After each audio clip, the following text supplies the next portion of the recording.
Good afternoon, everyone. It is now time to tackle Mr. Cartoon. In part 4 of 20 of our artist series, we're going to take a look at Mr. Cartoon's first 10 cards in Project 2020, rank them 10 to 1, and provide any other details that are relevant to Mr. Cartoon so far in the project. Let's get to all that and more in 1 second. Welcome back to my channel. My name is Chris, otherwise known on Twitter and Instagram as @CRT_Sportscards. And as I said at the beginning, this is part 4 of 20 of our new artist series. In part 1, we talked about Ermsey. In part 2, we talked about Andrew Thiel. In part 3, I had an hour interview or discussion with Blake Jamieson around Project 2020 as a whole. We had a really good discussion where I talked about my top 10 cards, and he talked a lot about his process with Project 2020. So check out those videos, but also check out that Blake Jamieson interview. It was a lot of fun to do, and thank you again, Blake, for doing that interview for this series. If you want to make sure you're notified when I post up the next video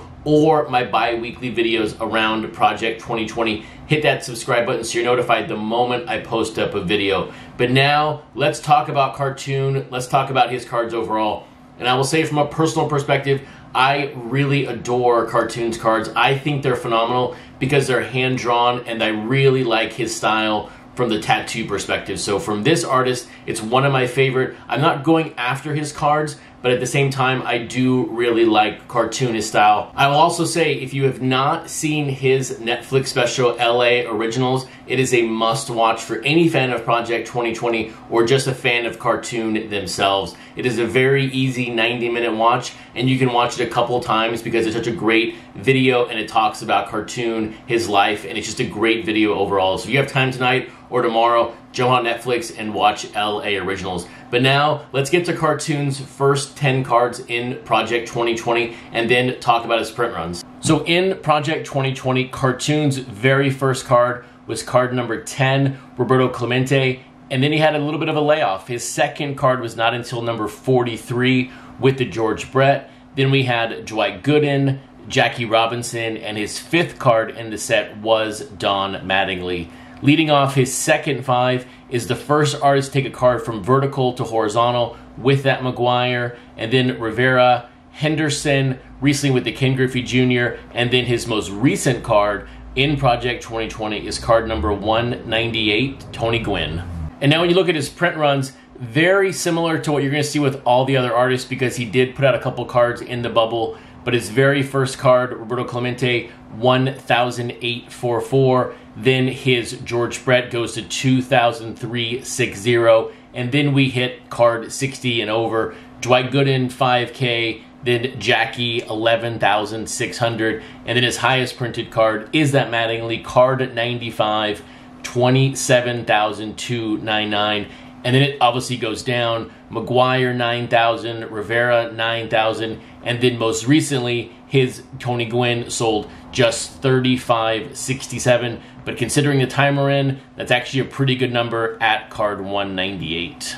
And then on top of Cartoon's actual 10 Project 2020 cards, he has released at this time 2 companion cards. Number 1 being the Clemente, the 1955 card, and his second one was the 1975 blue for his George Brett. My presumption was he was going to release more for every card, but there's been some shipping delays in these, so maybe he's shelved these going forward, but at the moment he just has 2 companion cards. And so if you were doing some quick math, you can go and stop. He had sold 82,000 cards over his first 10, so just about 8,000 per release, but that isn't even one Griffey Shore. So that just shows, as we talk about more and more artists, how many darn cards Keith Shore sold during the bubble or during that one single day with 99,000 Griffies. So just an amazing number overall, but at the moment for Cartoon, 82,000 cards, and it's going to be very interesting to see where he goes with the back half of the set because he still has a lot of big players. He still has Mike Trout. He still has Ichiro. He still has Jeter. So it's going to be curious to see where his cards go in the back half of Project 2020.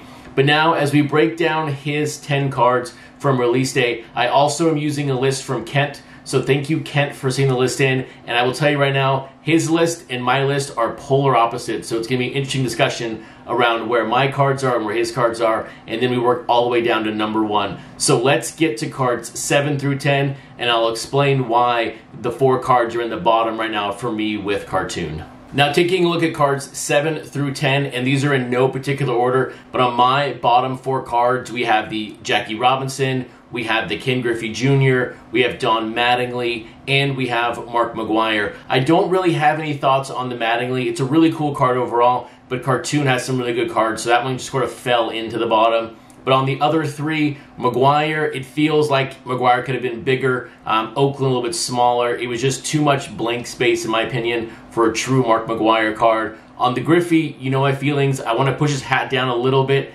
And then on Jackie Robinson, it looks like Bo Jackson versus Jackie Robinson. So right now in my Jackie collection, this is actually the bottom rank card overall. But that is why I have those cards in the bottom. But then on Kent's list, in his bottom 4, he has Tony Gwynn, Ricky Henderson, Mariano, and Jackie Robinson. So he and I match on Jackie. Coming in at the 6th spot for me is the Mariano, and then for Kent, it was the Ken Griffey Jr. Ken did not give us any notes, so I don't exactly know why he put certain cards certain places. I did like the Mariano here. It was a very different take on the card overall, but just like the Mattingly, it fell down the list because the other cards to me are really, really good. So no real qualms with this card. I thought it was a great interpretation of the Mariano card because that card is so difficult to work with. But in his overall first 10, that is right now my 6th favorite card for Cartoon. Coming in at the 5th spot for me personally, Tony Gwynn, and then for Kent it was that Mattingly. I really like the story the card told. I know it had Cartoon's portrait in it, but I really like the story that it told. So for me, that is why I have it as the 5th card right now for Cartoon. The 4th card, for me, is a personal favorite because it's one of the first cards that I purchased in a bundle perspective, and this is the Gooden card. But then for Kent, he had the McGwire, which I had in the bottom. So we vary wildly on this card. But on the Gooden itself, I think it's a playful interpretation of the Dwight Gooden card. I like it overall, and for me personally, it's always going to speak to a time when I first entered into the set in the 60s. Now, we do match up here. On my 3rd card and Kent's 3rd card, we both have Roberto Clemente. The only qualm I have with this card is I wish there was more Clemente and less yellow. Maybe move that little, maybe make it 3/4 and 1/4 versus 1/2 and 1/2.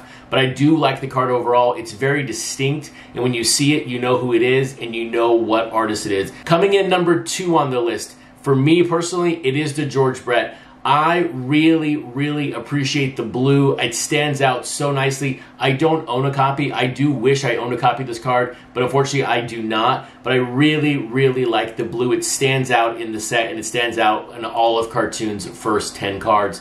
And then for Kent, his 2nd favorite card of Cartoon was that Dwight Gooden. And then taking a look at Kent's top card, his top card for Cartoon right now is that George Brett. I wish I had some information from him around why it is number 1, but I do not, so I'm not going to guess here. Maybe he's a Royals fan, maybe he's a Brett fan, who knows? But that is Kent's number 1 card for Cartoon. And then for me, it is the Ricky Henderson. I do really, really like the card, even though it looks like the E is missing. That is a signature move of Cartoon on some of his artwork.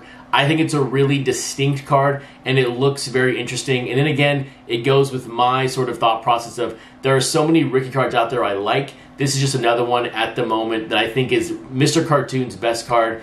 I'm curious though, how different was my list, or how different was Kent's list to your top 10 for Cartoon? My top 3 was Roberto Clemente, George Brett, and then that Ricky Henderson. Leave a comment below with your top 10 list. Let's get this discussion going around Cartoon, and let's see if we can come out with the number 1 card at the moment for Cartoon. Hopefully you liked the video, and if you did, please give it a thumbs up. And if you want to hear more top 10 lists from me for my artist series, check out that playlist on the screen right now.